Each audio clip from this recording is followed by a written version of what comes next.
Hello, dear students. Gradually, our teaching is going on. First, you understand the college, concept of the college, and whole of your timetable, and how many people you have to study in this first BA semester. You studied English, Sanskrit, and history, the three subject, and compulsory English, compulsory Sanskrit, and elective generic. These 8 papers you have to study in semester 1. In our English department, in paper 2, we discussed today about the course content and syllabus of paper 2. Okay friends, paper 2, semester 1, DA semester 1, paper 2, CC 101. Remember the code number. CC is friends. Yes, very good. Core compulsory 102. And the name of the paper. What? Friends, name of paper. British poetry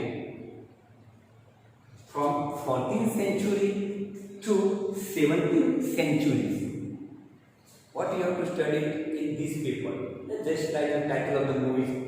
Bahubali. The suggested that the character of the hero, Bahubali. In the same, the topic was taken from the time period, British poetry.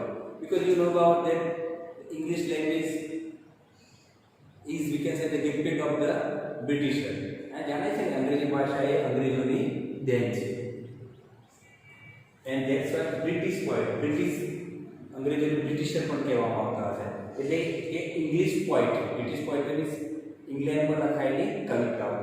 The time period friends, જે રીતે આપણે આઝાદીનો ઇતિહાસ ભણીએ છીએ, 1857નું પ્રથમ સ્વતંત્ર સંગ્રામ ભણે એ પ્રમાણે કે આ લોર્ડ ડેલહાઉસી, મોગલ સામ્રાજ્ય, મૌર્ય સામ્રાજ્ય, અને આ બધા જે સમયગાળાનો ઇતિહાસનો ઉલ્લેખ થતો હતો એમ ઇંગ્લિશની અંદર પણ તમારે હિસ્ટ્રી ઓફ ઇંગ્લિશ લિટરેચર એટલે ઇંગ્લિશ સાહિત્યનો સમયગાળો, કયા સમયગાળામાં કઈ કયું લખાણ લખાયું હતું, એમ ઇંગ્લિશ પોએટ્રી, બ્રિટિશ પોએટ્રી ઓર ઇંગ્લિશ પોએટ્રી કયો સમય 14th સેન્ચુરી એટલે કે 14મી સદીથી 17મી, 14, 15 and 16, that 4th century, 14, 15, 16. During this time, century એટલે સદી, આ સદી દ્વારા જે લખાયેલી મહાન કવિતાઓ. The what we have been said that there are the three forms we discuss about it: prose, poetry and drama. Remember friends that after the completion of the video I asked the question about that. That's why you remember that. આ ત્રણ છે એના form. આમાં આપણે paper 2 ની અંદર paper 1 માં તમે શોર્ટ સ્ટોરી અને એસે ફોર્મ વિશે ભણશો, અને પેપર 2 ની અંદર આપણે British poetry 14th century to 17th century, the name of the paper એ કે આપણે બ્રિટિશ કહે છે. તેમાં each paper have dear friend 4 unit, દરેકમાં 4 યુનિટ આવશે. કેટલા આવશે મિત્રો? 4 યુનિટ આવશે, એટલે 4 ભાગ આવશે. 4 ચેપ્ટરની અંદર 4 ભાગ આવશે. તો એમાં પહેલું આવશે યુનિટ 1. તો મિત્રો unit 1 what is that? Unit 1 માં આપણે યુનિટ 1 માં 3 ટોપિક છે મિત્રો. યુનિટ 1 માં કેટલા ટોપિક છે? 3 ટોપિક છે. Introduction to the age of Chaucer. આ પહેલો યુનિટ છે મિત્રો, સામાથી લેવામાં આવે છે હિસ્ટ્રી ઓફ ઇંગ્લિશ લિટરેચર. મેં તમને કીધું કે ભારતનો સ્વતંત્ર સંગ્રામનો ઇતિહાસ, એમ અંગ્રેજી સાહિત્યનો ઇતિહાસ, એમાંથી આ ભાગ લેવામાં આવે છે. Introduction, because in the 14th century, 14મી સદીમાં Chaucer is called the father of English literature કહેવામાં આવે. He was the first writer, and full name of Chaucer is Geoffrey Chaucer, dear friend. Geoffrey Chaucer. And the time period of Chaucer is 1314. And time period is 1314, sometimes 41 કહેવાય. તો 4 100. It was the last period.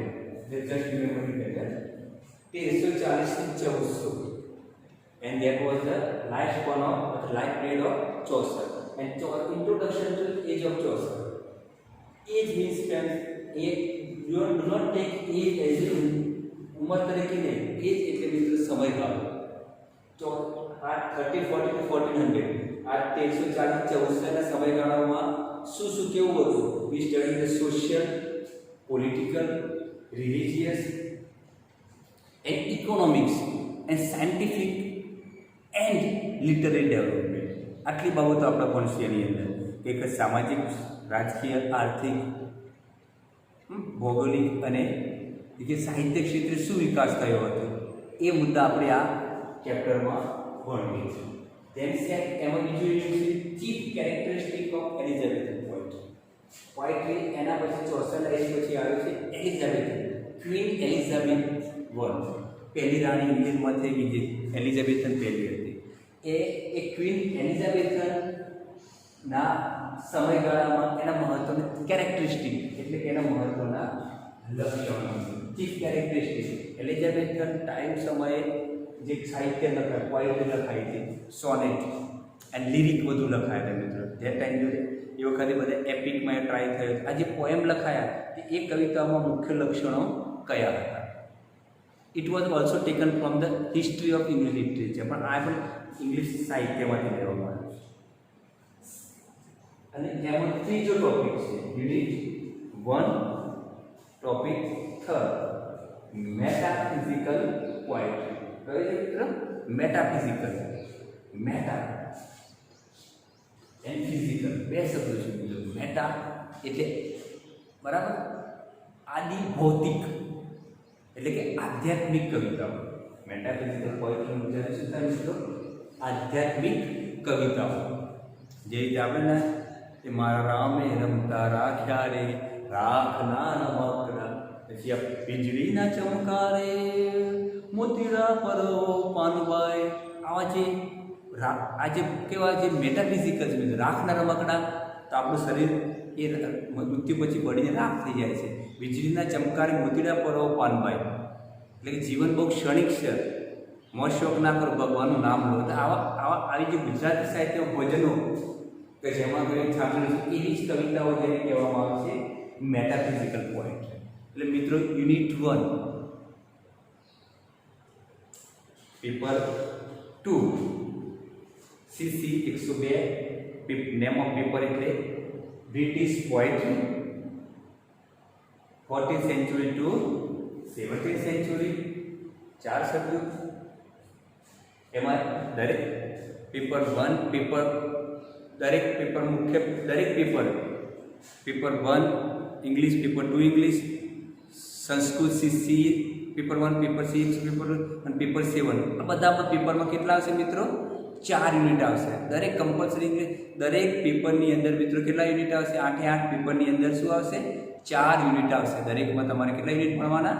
એક સરખું જ આવશે, 4 unit આવશે.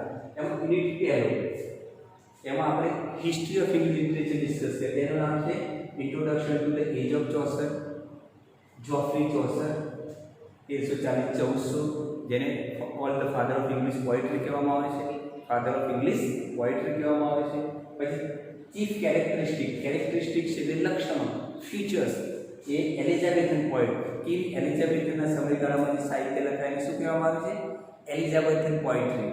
બરાબર, એના લક્ષણો. અને ત્રીજું છે મેટાફિઝિકલ પોએટ્રી કે John done and his team.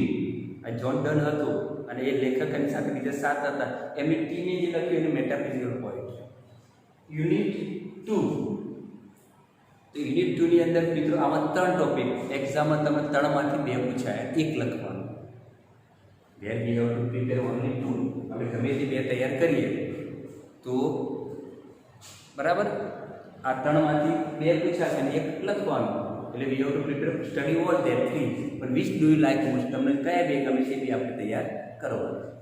Okay, unit 2 unit 1 પછી યુનિટ 2 માં મિત્રો જોફ્રી ચોસર 1340 to 1400. 1340 તો અમુક હિસ્ટ્રીની બુકની અંદર 1341 પણ આપેલું છે મિત્રો, એટલે એનો જન્મનો સમય 40 કે 41 વચ્ચે, પણ વી હેવ ટુ ફિક્સ, આપણે જે પસંદ કરીએ 1340. So he born in 1340 and died in 1400s. ચૌદસો મૃત્યુ પામ્યા. And here Geoffrey Chaucer, the right poet, and any book કઈ છે મિત્રો? એની બુકનું નામ છે The Pardoner's Tale. The Pardoner, Pardoner, Pardoner Tale. ટેલ એટલે તમને ખબર છે ને, વાર્તા.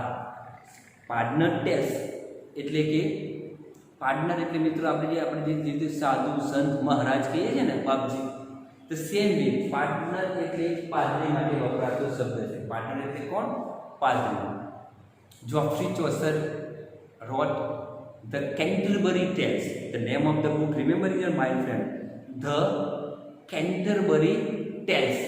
And in this collection of the Canterbury Tales, there was up to now there was out of 120 stories, but there was only 28 story was available now there, because that time there was no development of the printing machine, or there was not, that's why in the 40th century આ period વખતે printing machine હતું નહીં, એટલે ચોસરે કેન્ટરબરી ટેલ નામનું પુસ્તક લખ્યું હતું. કેન્ટરબરી ટેલ પુસ્તકમાં એને he can gather the different people of the different group, अलग अलग लोगों ભેગા કર્યા હતા. Everybody has tell the story, and there was out of 28 story. The last syllabus the student study the night tale. ગયા વર્ષે જો વિદ્યાર્થી તમારા આગળના સિનિયર ભણીને ગયા, એ વખતે સિલેબસ જોફ્રી ચોસરની કઈ વાર્તા હતી? The Night Tale. The Night Tale. The Night Tale. Night. Okay? The Night Tales. Find out the meaning of the Night Tale. Night no meaning શું તમે? Okay, I ask the question. Okay, Night Tale. And આ વર્ષે કઈ? The Pardoner Tale. There was only one tale. આ યુનિટમાં ખાલી આ એક જ વાર્તા. The question asked from this book. અને આ મારી તમને પ્રશ્નો પૂછાશે. Okay friends, in paper has the 4 unit. In this video we discuss the 2 unit. Name of the paper 1 and paper 1 and paper 2. Paper 2 English CC 102, British poetry from 14th century to 17th centuries. There are each paper has a 4 unit. Even I have to put the photocopy of that syllabus, printed syllabus photocopy also. We discuss the unit 1, the history of English literature. There are 3 units, and second in unit 2, Chaucer. In the next video we will discuss about the unit 3 and 4. Thank you.